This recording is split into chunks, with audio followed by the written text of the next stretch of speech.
Tu peux manger dans le restaurant dont Tiana rêvait dans le film Disney La Princesse et la Grenouille. Ça se passe à Disneyland en Californie et franchement c'est un des meilleurs fast-food du parc. Et en plus, il y a un max de références au film Disney sorti en 2009. Tiana's Palace a ouvert en 2023 à Disneyland et c'est un restaurant rapide, donc pas besoin de réservation, on y va comme ça, quand on veut dans la journée, on choisit ses options et on s'installe sur la terrasse pour manger à l'ombre sous les arbres. Le restaurant est situé à New Orleans Square, juste avant les attractions Haunted Mansion et Tiana's Bayou Adventure. Côté food, aux États-Unis, il n'y a pas de menu dans les parcs Disney, tout est à la carte. Donc ici, pour les plats, comptez entre 15 et 20 $, les beignets sont à 5,99 $ et pour les boissons, comptez entre 3 et 7 $. Moi, quand j'y étais, il y avait 7 citronnades à la lavande et c'était encore meilleur que le mint julep, alors que je vénère déjà le mint julep. C'était juste sucré comme il faut, un petit peu acidulé et hyper rafraîchissant avec sa touche de lavande. Côté plat, j'avais pris un gumbo. Bah oui, c'est le plat signature de Tiana et alors, je me suis tellement régalée. Pour un fast-food, franchement, la portion était ultra généreuse,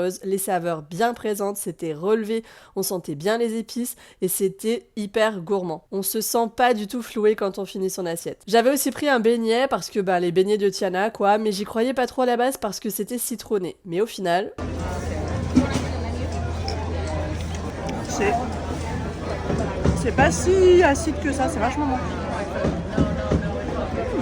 et enfin, j'ai gardé la meilleure partie pour la fin, la salle est juste bourrée de secrets et de références au film La Princesse et la Grenouille. Déjà, à l'entrée, il y a le manteau et le chapeau que Tiana porte au début du film qui sont accrochés au porte-manteau. Il y a aussi la marmite à gumbo du papa de Tiana à côté de ses livres de cuisine. Ensuite, il y a les instruments de l'orchestre de Louis à la fin du film et son tambour. Et est-ce que je vous ai parlé de cette statuette de Louis à l'extérieur du resto? Photo obligatoire. Il y a aussi le portrait de famille de Tiana avec son papa et des lettres signées de ses amis la félicitant pour l'ouverture de son restaurant. Et enfin, le symbole du film La Princesse et la Grenouille, la fleur de lotus, est partout dans le restaurant. Des lampes au motif sur la magnifique verrière à l'intérieur, on en devine ici et là. Et d'ailleurs, en parlant de la verrière, elle est vraiment sublime avec son bleu royal. La déco de Tiana's Palace est superbe, avec son fer forgé, très Nouvelle-Orléans évidemment, ses lampes Tiffany's et ses illustrations et photos rétro. Je suis hyper fan de ce restaurant et oui, cet avis est totalement altéré par le fait que je suis amoureuse de ce film. Cerise sur le gâteau, j'ai rencontré Tiana à mon arrivée, c'était génial comme interaction, j'étais comme une enfant qui rencontre sa princesse préf. Donc, si toi aussi t'es fan de La Princesse et la Grenouille ou que t'as tout simplement envie de goûter à la cuisine de la Nouvelle-Orléans, pense à cette option si tu vas à Disneyland en Californie et on n'oublie pas de s'abonner pour ne pas manquer mes prochaines vidéos.